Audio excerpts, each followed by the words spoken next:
Assalamualaikum warahmatullahi wabarakatuh, pemirsa MTA TV dimanapun Anda berada. Alhamdulillahirrabbilalamin, puji syukur marilah senantiasa kita haturkan kehadirat ilahi Rabbi Allah SWT. Di siang hari ini kita akan bersua lagi di acara yang akan menyajikan bagaimana perjalanan atau kisah hidup seseorang, bagaimana dia menyongsong, menyambut hidayah dari Sang Khalik. Dan pemirsa, inilah dia hikmah. Salawat serta salam semoga tercurah kepada junjungan kita Rasulullah Muhammad Sallallahu Alaihi Wasallam beserta keluarga, para sahabat dan para pengikutnya yang setia menegakkan sunnah-sunnahnya. Pemirsa, kalau di waktu-waktu yang lalu kita akan menemukan atau mendapatkan contoh-contoh bagaimana seseorang menyambut atau menyongsong hidayah ini. Kali ini kita akan mendapatkan satu narasumber yang hadir dari kota Solo. Dan kali ini beliau adalah seorang mu'alaf. Kita sapa beliau, Bapak Wisnu Hadi Pamungkas. Assalamualaikum warahmatullahi wabarakatuh, Bapak. Waalaikumsalam warahmatullahi wabarakatuh. Bagaimana kabarnya untuk siang hari ini? Alhamdulillah sehat, syukurillah. Iya. Pak Wisnu Hadi Pamungkas lengkapnya. Sering dipanggil Pak Wisnu mungkin? Ya, betul. Pak Wisnu mungkin bisa disampaikan sebenarnya ketika Pak Wisnu ini di masa kecil itu sebenarnya memang dari awal mulai lahirnya Bapak ini waktu itu memang sebagai orang non-muslim, begitu Bapak? Iya, betul sekali. Sejak dari lahir saya. Latar belakangnya karena mungkin keluarga? Dari keluarga memang mayoritas non-muslim semua. Termasuk saudara? Saudara juga. Ya. Kemudian masa demi masa atau tahun demi tahun hingga menginjak dewasa, adakah sesuatu yang pernah dilakukan dengan latar belakang Bapak yang non-muslim? Kalau mungkin orang Jawa bilang molimo lah begitu. Bagaimana dengan Bapak? Kalau dibilang saya bukan lagi molimo, tapi sudah seperti yang saya dengar di kajian itu sudah molimolas. Segala apa yang saya lakukan itu sudah memang benar-benar di luar batas semuanya. Ya. Molimo diantaranya mungkin pertama bisa jadi maling itu pencuri. Madat itu mungkin kalau sekarang bisa jadi madat itu ngerokok, narkoba dan sebagainya. Maton itu bisa main perempuan, pezina, main perempuan. Kemudian mangani itu mungkin sesuatu yang dimana nggak peduli halal haram di sini. Kemudian yang satu lagi, aduh saya lupa ini. Yang jelas molimola sudah dilakukan. Itu karena apa sebenarnya? Ya karena pergaulan yang memang tidak terkontrol, dan memang lingkungan yang memang saya masukin adalah lingkungan bebas. Memang sudah tidak mengerti apa yang harus dilakukan dalam hidup ini. Pekerjaan atau masa sekolah? Mulai dari masa sekolah sampai pekerjaan. Dulu semasa sekolah di Solo atau mungkin sudah merantau? Saya sekolah di Solo, dan saya untuk teman sekolah malah jarang untuk bergaul kalau di waktu di luar sekolah. Jadi saya lebih bergaul dengan komunitas teman-teman di luar sekolah semua. Gitu. Ya. Dan di situ biasanya teman-teman tadi melakukan aktivitas apa, Pak Wisnu? Ya seperti tadi saya bilang, segala aktivitas molimolas itu hampir saya dapatkan dari situ semua pergaulan saya. Oh ya, main game, gambling ya. Nah itu sendiri pada waktu itu minum itu membutuhkan juga biaya, madat, mangan, madon dan sebagainya. Bapak dapat dari mana? Ya dari mungkin uang sekolah, mungkin SPP ya? SPP, atau mungkin buku yang sudah pernah kita beli, kita bisa sodorkan lagi ke orang tua, seolah ada buku baru lagi yang dibeli. Karena orang tua tidak pernah ngecek begitu ya. Itu masa kenakalan saya. Tahun berapa itu, Pak? Saya lupa sudah. Saya lupa. Iya, iya. Dan akhirnya di perjalanan kehidupan Bapak, apa yang membuat semuanya itu berhenti? Atau mungkin di masa-masa Bapak sudah berkeluarga, itu juga belum berhenti, Pak?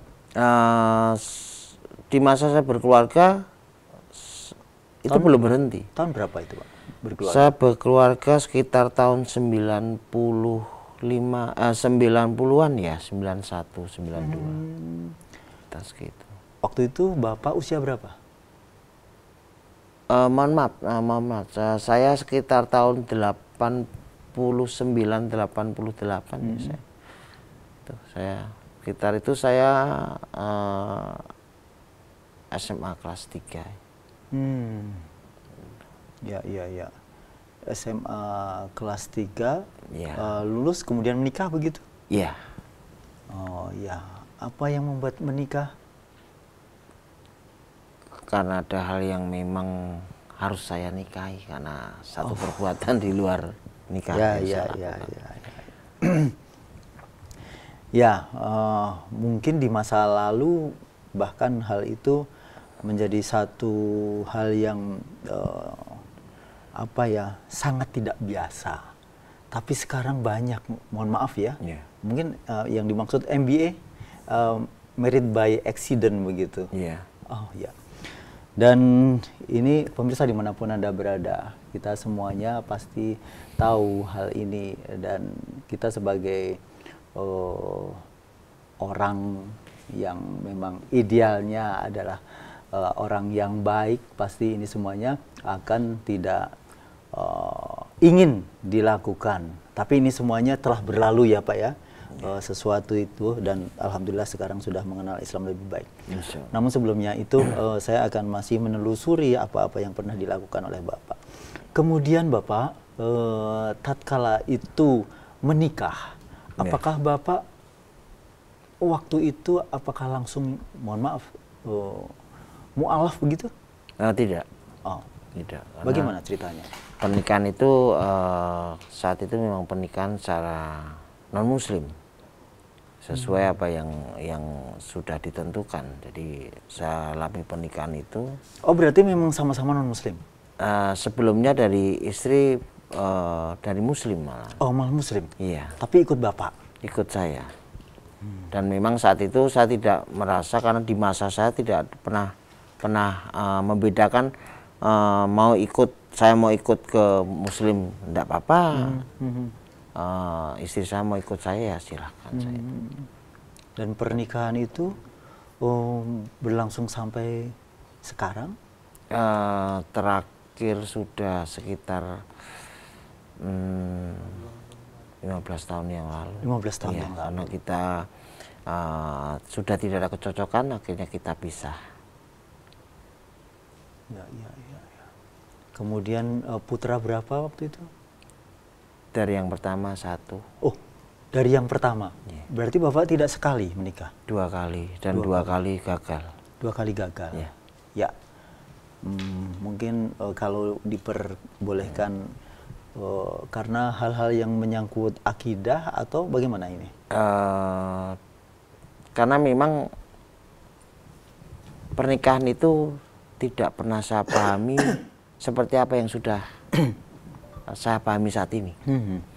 Jadi pernikahan itu adalah satu pernikahan antara berlainan jenis, dan kita sebagai suami, ya sebagai pemimpin rumah tangga, hanya sebatas itu aja. Tapi sampai bagaimana tanggung jawab kita terhadap suami atau tanggung jawab istri terhadap suami, itu aja. Yang tidak saya ketahui saat itu. Jadi yang saya lakukan, saya sudah nikah, istri saya, ya apapun yang saya lakukan, ya dia harus mengikuti cara saya, dan segala apa yang saya lakukan kesalahan, saya orangnya menang sendiri, dan Nggak mau kalah pokoknya. Tidak ya? mau kalah dan apa yang saya sampaikan saya benar, dan kalau saya dikritik saya tidak mau. Oh begitu. Dengan istri sendiri. Egois ya. Egois. Ya. Sangat besar sekali egois saya. Baik. Kemudian di masa menikah atau berkeluarga itu, kebiasaan-kebiasaan buruk itu apakah terus Bapak lakukan? Masih saya lakukan. Terutama meskipun tidak sering saya lakukan, tapi seperti homer atau minuman keras masih, apalagi kalau ada acara-acara atau event-event tertentu, pasti untuk komunitas yang saya bergauli itu memang kebanyakan seperti itu. Acara-acara itu dilakukan. Ya.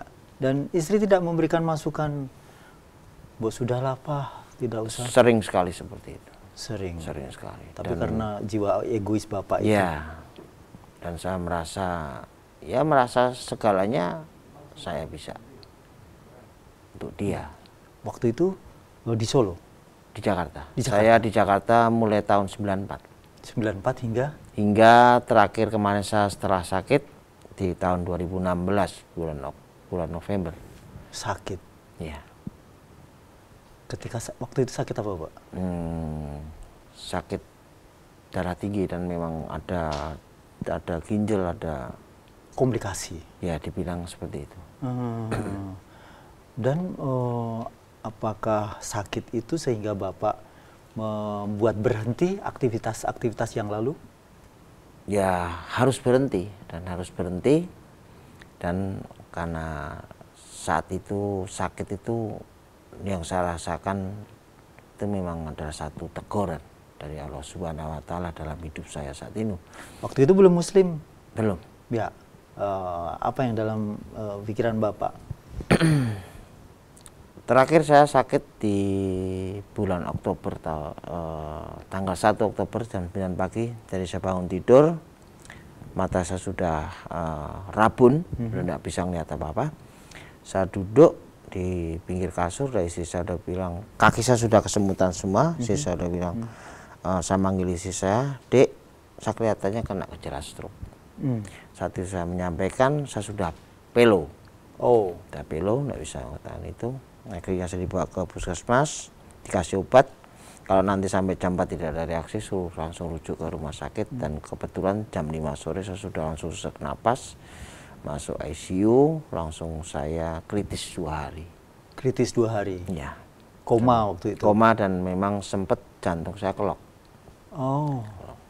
Jadi kalau di indikator itu sudah begini sudah ya? Lurus ya? Sudah lurus, terus memang istri sudah, menurut pengakuan dia, memang dia sudah tanda tangan surat kematian dan tanda tangan untuk tidak menyalahkan dokter kalau ada cacat permanen dalam penanganan diri saya. Tapi kenyataannya sekarang saya masih bertemu dengan penjenengan Bapak. Ini bagaimana ceritanya? Setelah 2 hari koma. Iya. Boleh saya cerita waktu saya kondisi boleh koma? Dong. Karena memang ini tidak bisa dinalar secara manusia. Jadi pada saat saya koma, saya diperlihatkan seperti suatu gurun. Gurun yang memang kondisinya itu seperti sore. Jadi saya melihat seperti ada ranting yang berwujud seperti bola, yang sudah tersusun bola, tapi semuanya itu ada duri. Ya, seperti rotan tapi berduri. Iya, betul, berduri semua, dan seperti bola takraw dia itu. Jalan betul sekali, karena ada badai debu yang di padang pasir itu. Saya tidak tahu, saya hanya melangkah terus dan saya hanya melihat itu kondisinya seperti jam 4 atau jam 5 sore. Saya jalan, cuman saya saat melangkah jalan lurus itu saya hanya merasakan bahwa di depan itu ada jurang yang mungkin tidak bisa saya lalui. Di saat perjalanan saya dihadapkan oleh seseorang yang saya kenal saat itu, saya sebagai non-muslim, yang saya ketahui saat ini adalah beliau itu Nabi Isa. Nabi Isa. Dan kenapa saya bisa bilang begitu, karena di saat saya masih non-muslim saya ketahui familiar bahwa, sekali. Ya, familiar sekali dengan beliau bersorban, postur tubuh beliau, dan saat itu saya dihadapkan oleh beliau tidak mengucapkan apapun, beliau hanya mengenadakan tangan seperti ini. Setelah itu saya tak tahu sadar, di sebelah itu sudah ada istri saya yang sudah pegang kepala saya, dan dia mengucapkan dengan bahasa Jawa, "Mas keki nyawa balen." Maksudnya kembali lagi begitu ya, mati suri kalau dibilang. Itu. Ya. Dan apa hubungannya dengan keislaman Bapak? Setelah saya mengalami hal itu, ini kan semuanya ada proses yang akhirnya bisa saya simpulkan dalam hidup saya. Setelah saya pulang dari rumah sakit dalam masa berobat jalan, ada satu kejadian yang memang tidak saya harapkan sebagai suami terhadap istri, tapi semua itu tidak saya bisa menyalahkan dia semua, karena memang dari awalnya itu adalah kesalahan, dan apa yang saya perbuat itu memang semua ini Allah sudah memberikan jalan hidup saya masing-masing.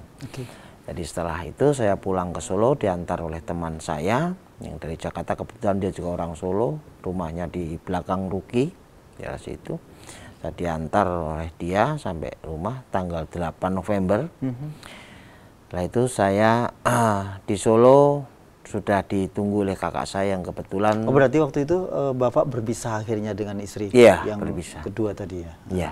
Karena tidak ada kecocokan ya? Iya, betul sekali. Berpisah. Ya. Itu setelah saya... Meskipun sebenarnya yang selalu menunggui Bapak ketika sakit, beliau sakit. Iya. Kadang beliau dan kadang memang ada keluarga yang menunggu saya juga. Ya, tapi karena ada sesuatu tadi sehingga Bapak memutuskan untuk menceraikan gitu, bercerai. Oke. Kemudian Bapak setelah ketemu dengan kakak Pak Wisnu. Jadi kebetulan kakak saya juga ada berkegiatan di Lembang di suatu pesantren putri, dan beliau juga. Kakaknya Muslim, Pak? Muslim dari mualaf dari tahun 2004. Oh, putra apa putri? Putri. Oh, muslimah ya. Muslimah ya. Terus? Maksud saya. Beliau sudah dapat berita dengan kondisi saya, akhirnya pulang ke Solo dulu dengan izin dari tempat beliau berkegiatan, karena kan ibu juga sudah sepuh di Solo. Jadi dengan kondisi seperti ini harus ada orang yang bisa mendampingi ataupun ya untuk beraktivitas di dalam rumah. Dalam kondisi saya juga harus menyesuaikan apa yang saya alami saat ini, sakit saya.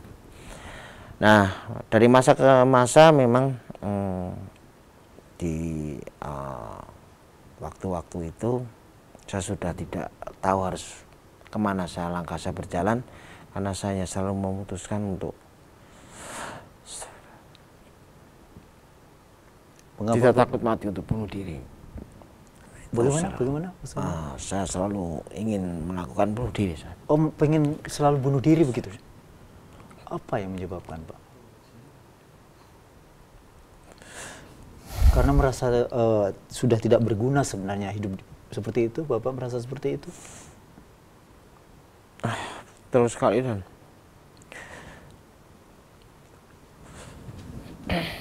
Tapi apa yang membuat Bapak sampai akhirnya tegar tetap bisa menghadapi ini?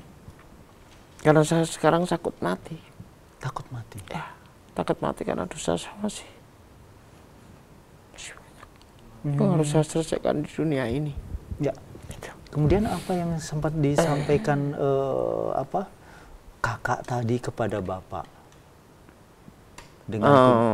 Mungkin sudah melihat gelagat saya dari cara saya untuk bermunajat kepada Allah sendiri, mungkin dengan di kondisi saya masih non muslim yang saya masih bimbang saat itu, karena saya melakukan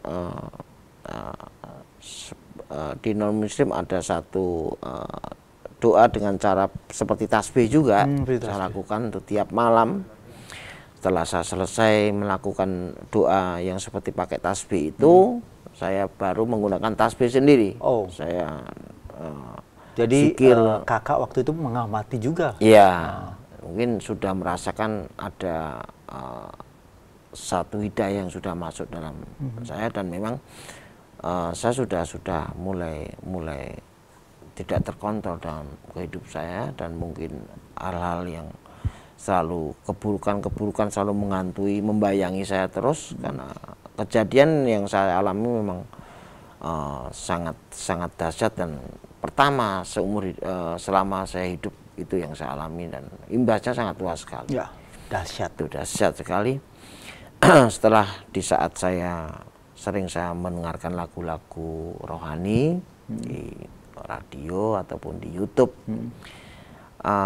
Kakak saya yang suka mendengarkan radio ataupun morotal kalau tiap sore, akhirnya manggil saya, buka pintu, saya biasa di teras kalau tiap malam saat-saat itu. Dia panggil dia, "No, ini ada kajian bagus, kamu dengerin coba." Akhirnya saya datang sini, tak ini cariin gelombangnya, saya pakai handphone saat itu. Nah disitulah memang ketemu radionya. Ketemu radio yang di 101,4 ya, 101,4. radio Persada FM itu.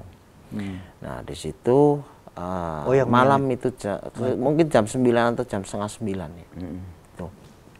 Di saat bertepatan dengan kajian yang memang dari surat Ibrahim ayat 42-44, dan langsung itu yang saya dengar dibacakan ayatnya dan dibacakan artinya. Ya. Jadi di saat saya mendengarkan surat Ibrahim tersebut ayat 42-44, saya seolah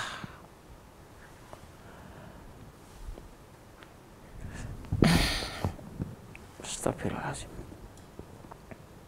itu mengenai diri saya. Ya, itu ayat itu seperti menegur Bapak begitu. Menegur saya, karena memang apa yang saya alami dalam hidup saya di masa-masa itu, saya sudah tidak tahu apa yang saya perbuat itu benar atau salah. Jadi apapun itu saya halalkan, dan segala perbuatan keji apapun saya lakukan seperti itu. Dan seperti yang di dalam ayat 41-nya sendiri, Allah seperti menangguhkan apa yang saya perbuat. Saya didiamkan, saya dibiarkan, yang akhirnya semuanya itu dibalikan semua sama Allah. Karena saya sudah mulai tidak bisa dikontrol lagi sebagai manusia. Baik Pak, Pak Wisnu, sangat menarik perbincangan ini. Saya tentu saja akan menggali lebih dalam begitu, namun kita harus jeda sejenak. Pemirsa dimanapun Anda berada, kita akan lanjutkan untuk bincang kita bersama Pak Wisnu Hadi Pamungkas. Namun sebelumnya kita ikuti jeda pariwara berikut ini.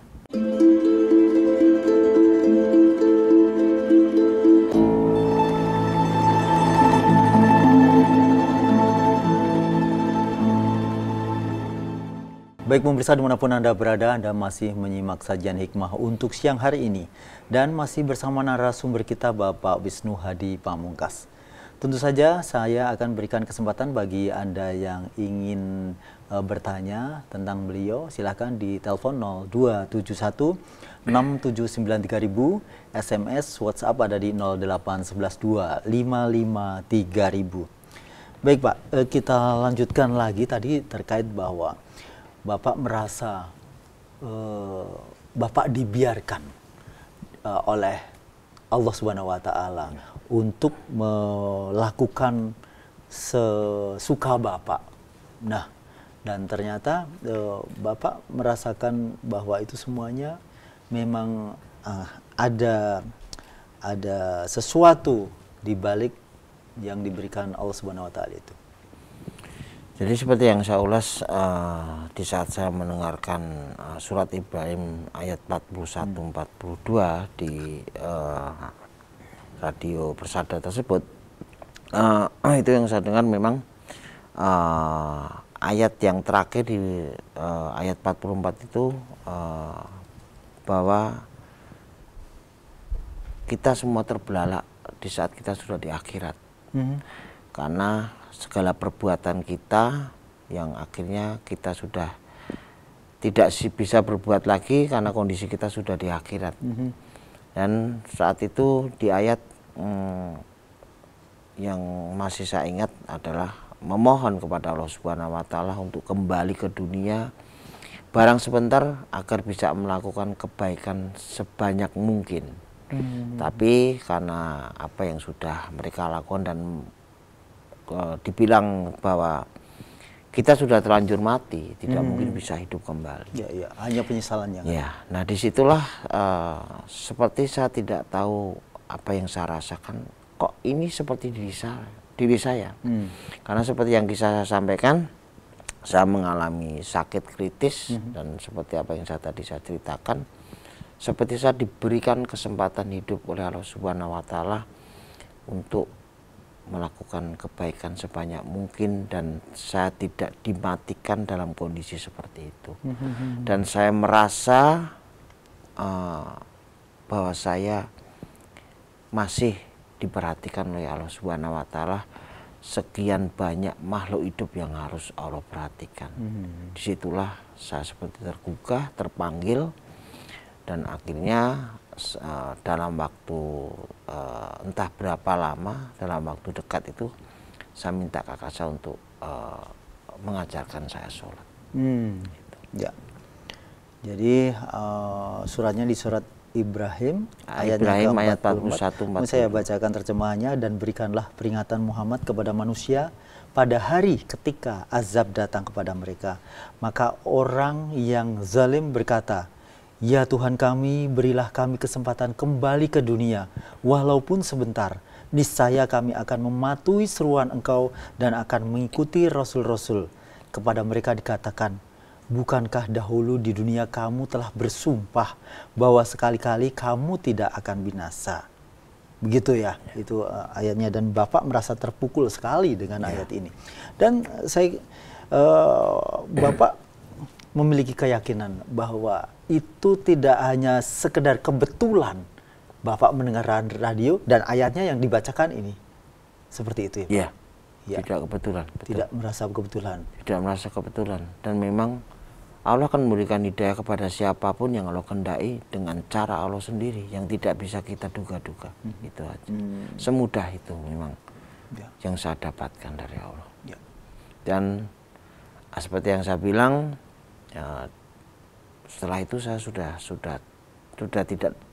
tidak merasakan berani mati. Yang saya rasakan sekarang, saya takut mati, karena meskipun apa yang Allah firmankan di dalam Al-Quran, saya pun diampuni dosa-dosa saya semasa saya dibilang masuk jahiliyah, itu pun tidak menjadikan saya untuk ambil itu secara mentah. Saya pun harus melakukan apapun yang bisa saya lakukan, kebaikan sebanyak mungkin. Kalau tadi Bapak menjumpai ayat ini disampaikan melalui radio, itu Bapak setelah mengalami perasaan ingin selalu bunuh diri atau sebelumnya? Selalu ingin mengalami bunuh diri. Itu sebelum tersampaikan ayat tadi? Iya, betul sekali. Karena saat itu saya tidak ada yang membimbing saya, karena memang saya di keluarga itu dibilang dari keluarga atau saudara itu, kalau saya sudah bertindak ataupun berkehendak, tidak ada yang berani berbuat apapun. Jadi di saat saya mengalami masa-masa seperti itu, tidak ada yang berani mendekat saya dalam hal apapun. Karena tahu karakter Bapak saya memang. Kemudian Bapak setelah mendengarkan, mengetahui ayat ini, ada ayat ini, kemudian Bapak merasa takut mati, itu karena ingin melakukan sebanyak-banyaknya kebaikan. Insya Allah. Menebus apa yang telah Bapak merasa berdosa. Karena bukan menjadikan saya merasa, bukan menjadikan jaminan bahwa betul Allah kalau berjanji itu tidak pernah mengingkari. Beliau Allah sendiri pasti akan mengampuni dosa saya. Tapi saya masih banyak pertanggungjawaban yang harus saya selesaikan dengan orang lain. Menjadi Muslim tahun berapa, Pak? Saya 2017 bulan Maret. Dibimbing oleh kakaknya tadi? Iya, syahadat, terus sholat. Baru saya setelah berapa kali, pertama saya diajari baca Al-Fatihah sama kakak saya, terus sholat. Setelah itu beberapa kali sesudah menjalankan sholat, terus mulai kakak saya menyampaikan untuk saya beranikan diri untuk datang ke majelis tafsir Al-Quran, yaitu di Mangkunegaran Ronggo Warsito. Beliau warga ngaji di majelis tafsir Al-Quran? Bukan, beliau bukan. Ya kebetulan beliau dari 2004 kalau tidak salah di pesantren daerah Jawa Timur. Begitu. Ya. Tapi beliau pernah menyimak radio itu, begitu? Iya, karena kemudian menyarankan untuk ke majelis tafsir Al-Quran. Kenapa menyarankan ke dari radio itu? Karena memang saat itu semua yang didakwahkan dan ditausiahkan itu Quran hadis. Dan memang kakak saya bilang bahwa kamu perlu kajian ini karena inilah yang membentuk akhlak manusia sendiri. Karena pure kajian ini tuh membentuk akhlak. Mulai dari situ saya mulai terus dibimbing. Akhirnya saya diminta untuk beranikan diri datang ke majelis, dan alhamdulillah wa syukurillah saya diterima baik oleh saudara-saudara saya di majelis. Jadi pertama kali Bapak datang ke gedung pengajian itu sendiri? Sendiri, saya naik Gojek online ya, ojek online sana. Ya. Dan waktu itu ada perasaan takut nanti ada apa-apa begitu? Tanggung iya, cuman tidak rasa takut tidak. Dan bagaimana setelah Bapak sekarang mulai ada rutinitas untuk mengaji? Ya. Perasaannya bagaimana? Banyak yang saya tidak ketahui dalam menjalankan hidup ini, dan itu betul adanya. Apa yang saya pahami sekarang jauh beda dengan apa yang saya pahami seperti itu. Dan saya sampaikan apa adanya, tidak ada yang saya pahami seperti apa yang saya pahami di saat saya non-muslim. Karena apa yang disampaikan dan disabdakan oleh Rasulullah Nabi Muhammad SAW itu semuanya, segala perbuatan, segala tindakan, tingkah laku, semuanya itu selalu dicontohkan secara detail, apapun itu setiap perbuatan. Yang sebelumnya Bapak belum pernah mendapatkannya? Belum pernah. Ya, kalau melakukan dosa ya mungkin mencuri dosa, kurang ajar sama orang tua dosa. Tapi kalau di Islam sendiri dalam Al-Quran dan hadis semuanya itu dirinci bagaimana sikap kita, tidak boleh mengentak, berkata kasar, itu semuanya sudah disabdakan oleh Rasulullah di dalam hadis-hadisnya juga. Itu yang tidak pernah saya dapatkan saat masa-masa saya seperti itu. Ya. Baik, saya masih berikan kesempatan bagi Anda yang saat ini ingin bertanya kepada beliau. Dan ini ada WhatsApp yang datang berupa dukungan nih. Selamat buat Pak Wisnu atas hidayah yang didapatkannya. Semoga tetap istiqomah di jalan yang diridhoi Allah. Dan semoga dapat menginspirasi saudara-saudara kita yang lain. Dari Ari di Banjarsari. Begitu. Ini support moral untuk Bapak yang telah memilih Islam sebagai keyakinan Bapak, gitu. Dan kemudian Pak Wisnu, sekarang Bapak menjadi Muslim sementara ada ibu yang ada di rumah, itu beliau non Muslim. Bagaimana Bapak bersikap? Kemudian bagaimana juga ibu bersama Bapak ini? Ya, saya harus menunjukkan sikap saya sebagai Muslim apa sebenarnya Islam sendiri, karena memang pada dasarnya saya tidak menyalahkan juga, karena memang ada hal-hal yang membuat pemahaman dari non-Muslim sendiri terhadap Muslim itu satu hal yang sangat ekstrim. Padahal Islam sendiri mengajarkan kebaikan, kelembutan, dan kedamaian, dan Allah sendiri pun seperti itu. Bahkan mungkin bisa sedikit disampaikan, ada anggapan ekstrim. Berarti salah satunya Bapak dulu ketika Bapak non Muslim kemudian menganggap seorang Muslim itu seperti apa Pak yang ekstrim tadi? Ya mungkin kejadian-kejadian yang sebenarnya mereka mengatasnamakan Islam, sebenarnya mereka itu lepas dari tuntunannya. Dan betul bukan seperti Islamnya itu. ya? Bukan Islamnya, tapi karena memang kita selalu disuguhkan hal-hal seperti itu, seolah kita menyalahkan suatu kaum yang disalahkan. Jadi bukan perorangannya tapi satu kaum.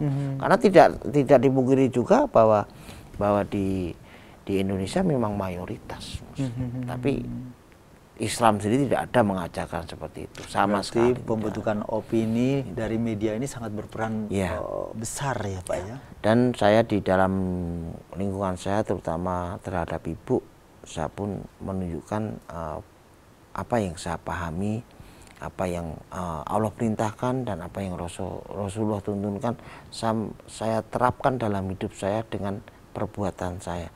Yang mungkin saya tidak pernah mencium tangan ibu saya, sekarang jadi mencium.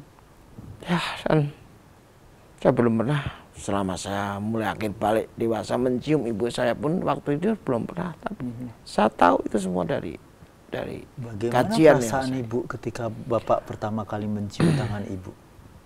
Ya, mungkin bagi beliau ada satu hal yang mungkin tidak pernah dialami, dan itu yang selalu saya lakukan. Dan ketika Bapak pertama kali juga mencium tangan ibu, bagaimana perasaan Bapak?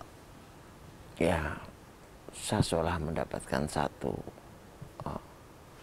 kebaikan dalam hidup saya, dan seolah saya juga tidak bisa ungkapkan secara ini, karena memang satu itulah bentukan kasih sayang, memang sebenarnya sudah tumbuh di dalam hati kita, fitrah kita sendiri sudah ada, dan tidak ada insya Allah memang saya tidak pernah sudah apapun yang beliau perintahkan ataupun ya namanya sudah sepuh beliau lakukan pun juga saya tidak pernah, saya cukup diam. Dan saya tidak pernah mendiamkan beliau ataupun marah ataupun, karena memang kalau sampai saya pun yang mengerti, saya tidak mengamalkan dalam hidup saya, itu pun saya juga akan menanggung akibatnya nanti. Jadi saya semaksimal mungkin saya lakukan, saya jalankan apa yang saya ketahui dari selama saya dapat kajian-kajian seperti itu. Dan itu akhlak Islam seperti itu ya Pak ya? Subhanallah. Alhamdulillah. Dan sepertinya ini adalah sudah ada di penghujung waktu Bapak, jadi kita tidak bisa lebih panjang lagi. Mudah-mudahan apa yang telah Bapak sampaikan ini akan benar-benar menginspirasi. Bagaimana sudut pandang seorang yang non-muslim seperti Bapak katakan tadi, bahwa ini ternyata dari kacamata sebagian besar adalah ekstrim. Tapi ternyata Bapak sendiri setelah mengetahui apa sejatinya Islam, itu ternyata tidak ada Islam yang menuntunkan sama sekali sesuatu yang ekstrim tadi, tidak ada gitu. Terima kasih atas kehadirannya Bapak. Semoga Bapak tetap istiqomah dalam Islam. Amin, dan ya bahkan nanti dalam kondisi meninggal, kondisi dalam keadaan Islam. Amin, ya gitu. Terima kasih. Assalamualaikum warahmatullahi wabarakatuh. Waalaikumsalam warahmatullahi wabarakatuh. Pemirsa, demikian tadi sajian hikmah. Dan mudah-mudahan untuk kali ini Anda bisa benar-benar mengetahui bagaimana seorang yang awalnya non-muslim dan dia memilih jalan Islam karena banyak pertimbangan yang beliau sampaikan. Dan mudah-mudahan kita bisa mengambil hikmah di sini. Saya Bilal Suaradi, mohon maaf atas segala kesalahan. Alhamdulillahirrabbilalamin. Subhanakallahumma wa bihamdika asyhadu an la ilaha illa anta astaghfiruka wa atubu ilaik. Billahi taufiq wal hidayah. Assalamualaikum warahmatullahi wabarakatuh. Waalaikumsalam.